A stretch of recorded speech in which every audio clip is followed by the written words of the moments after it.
જય શ્રી કૃષ્ણ, જય મહાદેવ। ગઈકાલના વિડીયોની અંદર આપણે એક સારી પત્ની મળે, સુલક્ષણા પત્ની મળે એવા મંત્ર વિશે જાણ્યું।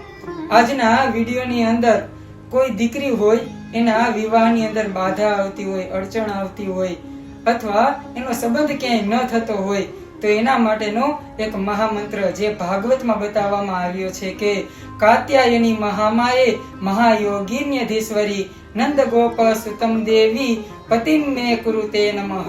જો કોઈ પણ દીકરી આ મંત્રનું જપ અનુષ્ઠાન કરે અથવા કોઈ બ્રાહ્મણ પાસે આ મંત્રનું જપ અનુષ્ઠાન કરાવડાવે તો એને સુનિશ્ચિતપણે સારા વરની પ્રાપ્તિ થાય છે, સુપાત્રની પ્રાપ્તિ થાય છે। અને આવતીકાલના વિડીયોની અંદર આપણે સારું સંતાન મળે, સારો પુત્ર મળે એવા મહામંત્ર વિશે આપણે જોઈશું। અસ્તુ, જય શ્રી કૃષ્ણ, જય મહાદેવ।